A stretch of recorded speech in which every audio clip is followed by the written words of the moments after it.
तो आप जैसे देख रहे हैं वहाँ हम शारदा को प्रणाम करते हैं, माँ सरस्वती को प्रणाम करते हैं। आप सभी छात्रों को ये बताना है कि बीए फाइनल के सेकंड पेपर में हमारे आप जो परीक्षा से बुंदेलखंड विश्वविद्यालय झांसी से जितने संबद्ध हैं, प्राय सभी का पाठ्यक्रम यही है कि बीए तृतीय वर्ष के द्वितीय प्रश्न पत्र में जो व्याकरण का पोर्शन है, व्याकरण है, वो लघु सिद्धांत कौमुदी का कृदंत प्रकरण है। कृदंत प्रकरण में क्या है? प्रकरण तो प्रसंग है, पर कृदंत शब्द क्या है?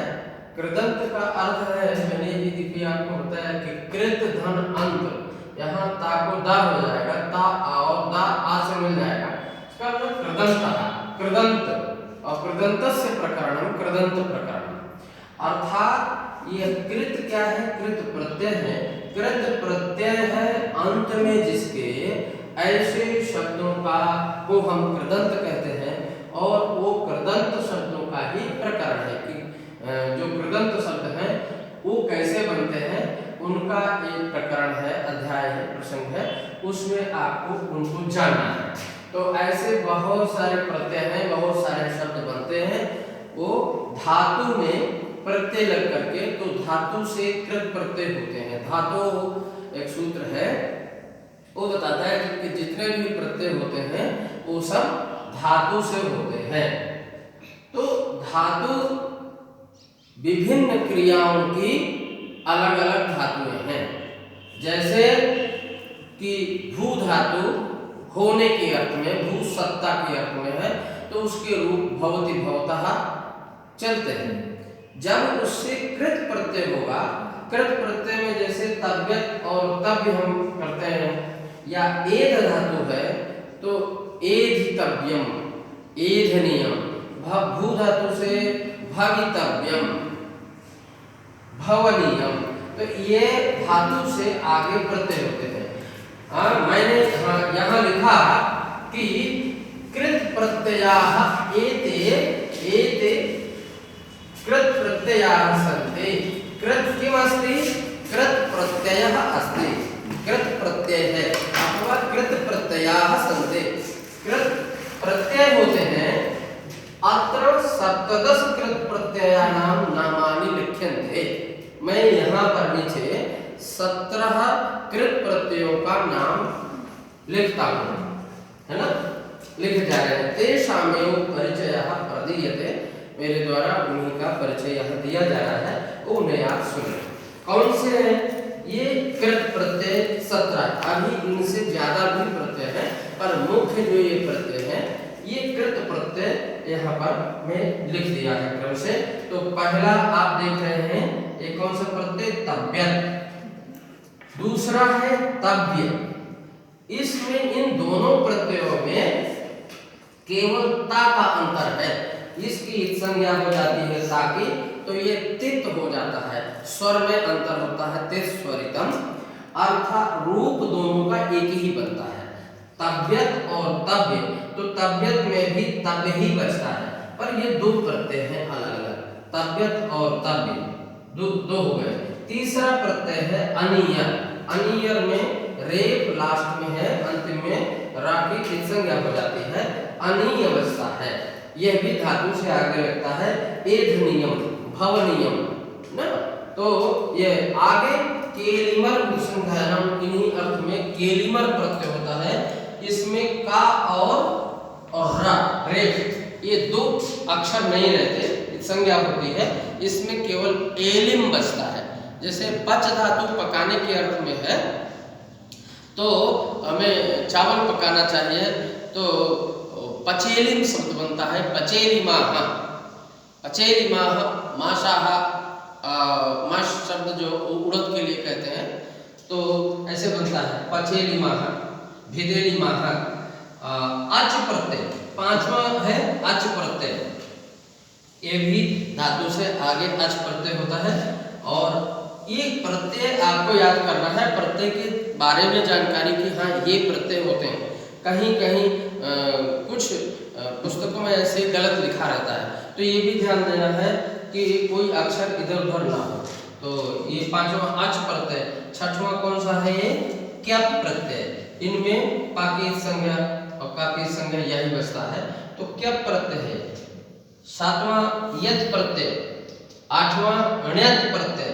अण्यत ये भी जानना है कि इनमें अणा और ता की संज्ञा होती है, तो या बचता है। ये तीन प्रत्यय ऐसे हैं, क्यप, यत और ण्यत, ये तीनों प्रत्ययों में केवल या बचता है, या ही रहता है और की इत संज्ञा और लोप होता है। लेकिन तो या तीनों में से केवल या ही जब स्वरूप बचता है, तो तीन क्यों लिखे? तीनों का अलग अलग मतलब है, जिसमें अगर ण की इत संज्ञा है तो नित कहलाएगा, और ता की इत संज्ञा है तो तित कहलाएगा, वो स्वर के लिए है, नित वृद्धि के लिए होता है।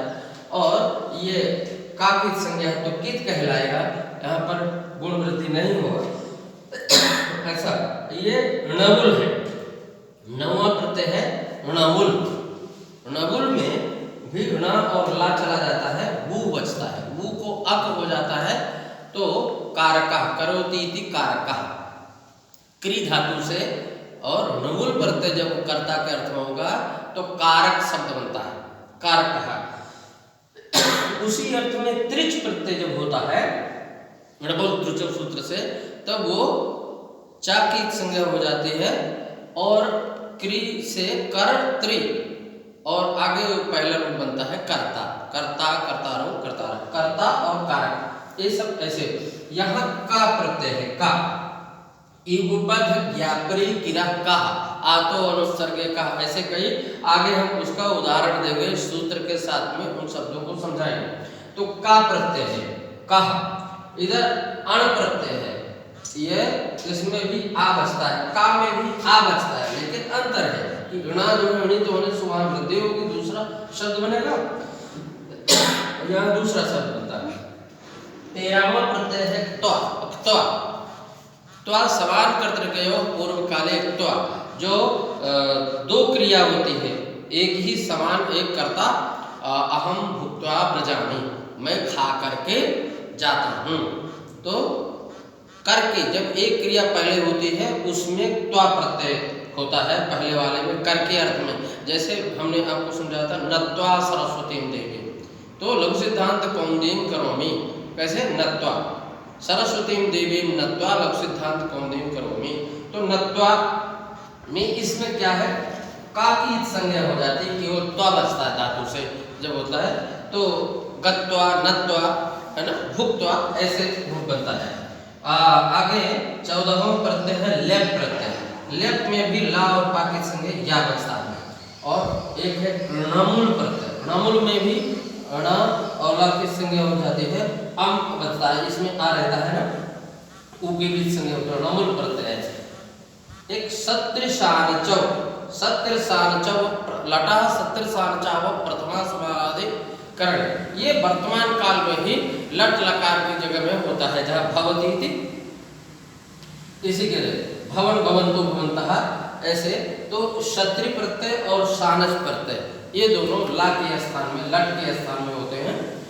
तो शा में, इसकी क्षत्रि में शा की संज्ञा होती है, और यहाँ पर भी शा की और चा की संज्ञा हो जाए, आन बचता है, आन।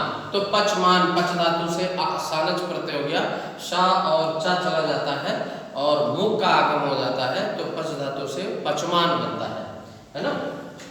यहाँ पचत शब्द बनता है, अत बचेगा, री की भी संज्ञा, शा की भी संज्ञा, तो क्षत्रि में अत बचेगा, पच, अत, पचत, फिर लोमादि आगम होता है, पचन, पचंतो, पचंता या पचंती इत्यादि रूप बनते हैं। तो फिलहाल आगे और कई प्रत्यय हैं जिनको हम बताएंगे, पर कृदंत शब्द का क्या अर्थ है ये आपको जानना चाहिए कि कृत प्रत्यय है अंत में जिसके, ऐसे शब्दों को हम कृदंत कहते हैं।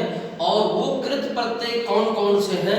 तो कई प्रत्यय हैं, लेकिन ये 17 प्रत्यय आपको क्रम से परिचय के लिए बताया कि ये प्रत्यय हैं, इनके सूत्र होते हैं सबके, जैसे तव्य, तव्य और अनिय, इनका एक ही सूत्र है, तव्य, तव्या, नियरा, एक सूत्र में तीनों प्रत्यय बताए हैं ना, किस अर्थ में होते। दूसरा, ये केलिमर शब्द की के लिए केलिमर उपसंख्यानम ये वार्तिक सूत्र है, ये भी केलिमर प्रत्यय करता है।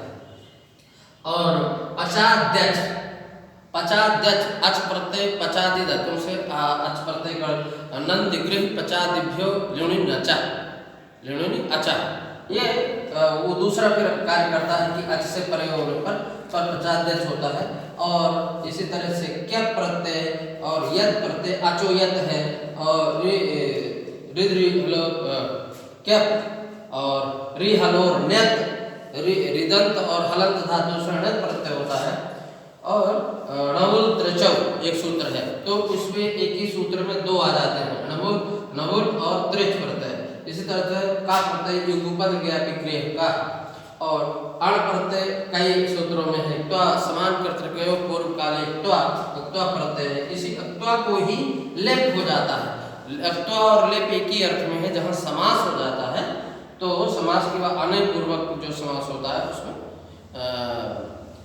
त्वा के स्थान में लेप हो जाता है।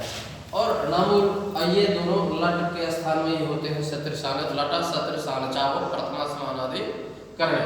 तो ये सूत्र आगे हम बताएंगे, सूत्र बताएंगे, व्याख्या करेंगे और आपको शब्द की सिद्धि भी करेंगे, ठीक है। अभी ये सामान्य परिचय यहीं से आज इतना ही करके हम इनका परिचय देकर के ही पूर्ण करते हैं।